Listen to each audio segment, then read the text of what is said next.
Le dico des pourquoi du vendredi avec Hajer Benchir et Shawqi El-Azhar.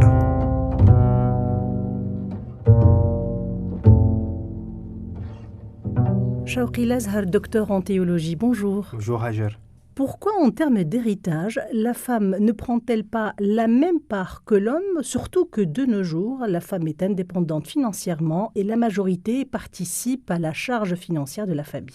Tout à fait, on l'avait rappelé dans une émission précédente, l'idée derrière c'est que l'homme prenne la charge financière de la femme, que ce soit son épouse ou sa mère ou sa sœur, etc. Donc en islam, la femme, quand elle a de l'argent, quand elle travaille par exemple, ou quand elle hérite de l'argent, elle dispose de cet argent de manière totalement libre et indépendante, sans en être redevable à qui que ce soit. Donc c'est-à-dire qu'elle n'a aucune responsabilité financière par rapport à sa famille ou à qui que ce soit.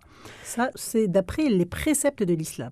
Tout à Mais fait. parlons de pratique, c'est pas toujours le cas. Dans la réalité, effectivement, on trouve que beaucoup de femmes participent à la charge financière de la famille au même titre que l'homme. Maintenant, effectivement, l'idée de lui donner la moitié de l'héritage semble être injuste ici, puisqu'elle participe à la charge financière de la famille. Et parfois, elle est complètement privée de l'héritage dans certains pays. Tout à fait. Maintenant, encore une fois, l'idée, c'est que si on dit que la femme, elle va toucher la même partie de l'héritage que l'homme, ça veut dire qu'en même temps, on va lui imposer de prendre en charge financièrement la famille. Ce qui est le cas de nos jours. Oui, et ça, selon l'islam, c'est quelque chose que l'islam est venu éviter ou bien est venu repousser. C'est-à-dire que selon l'islam, la femme, elle doit rester libre de choisir, de travailler ou non, et libre de disposer de son argent comme elle le souhaite, sans avoir aucune charge financière. Et donc, c'est quelque chose auquel il faut aspirer. Donc, il faut lever cette charge qui pèse sur la femme et qui veut que la femme soit obligée de travailler. Maintenant, dans certains cas, il y a un abus de la part de l'homme, c'est-à-dire l'homme n'assume pas sa responsabilité par rapport à la femme et elle est amenée à travailler parce qu'elle n'a pas le choix.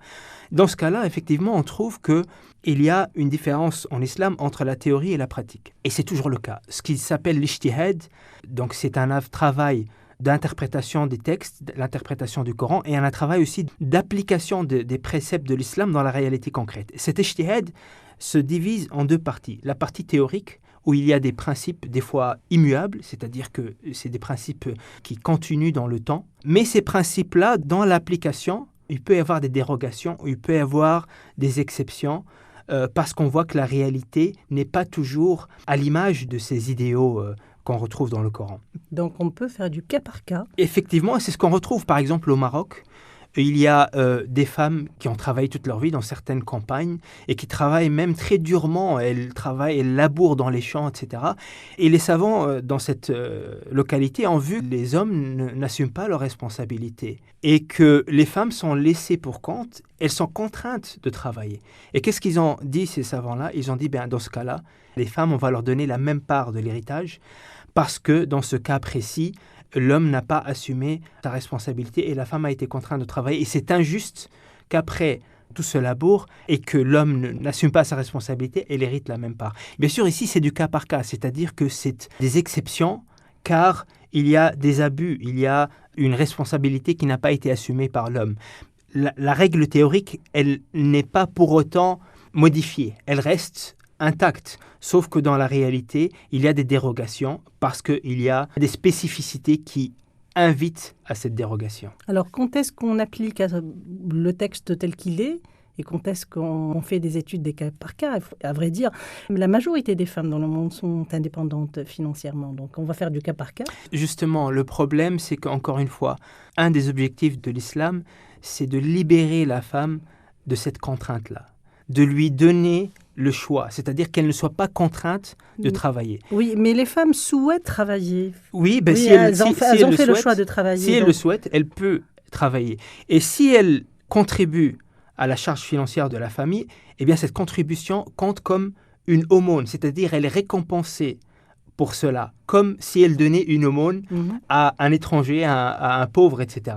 Eh bien, elle est récompensée pour cela. Mais cela doit être de manière délibérée, elle ne doit pas être contrainte à cela. Et elle peut, dans ce cas-là, demander la même part que l'homme en termes d'héritage. Non, mais ici, elle donne une aumône. Donc, c'est-à-dire que c'est quelque chose, c'est son choix de donner. Donc, si c'est son choix, si elle donne, c'est comme, par exemple, donner un aumône à un pauvre. On ne peut pas déduire cela de nos impôts, parce que c'est quelque chose pour lequel on est récompensé par Dieu. Si elle le fait, cela. Mais si elle est contrainte, c'est autre chose. Si elle est contrainte, cela va à l'encontre de l'esprit de l'islam. Et dans ce cas-là, effectivement, on peut voir s'il y a lieu à dérogation. Shawqi El-Azhar, docteur en théologie, merci.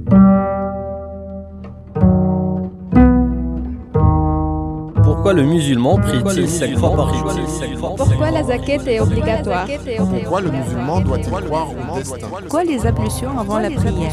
Hajer Benchir vous dit pourquoi dans le Dico des pourquoi avec Shawqi El-Azhar tous les vendredis à 6h05 et midi 25 sur Orix FM.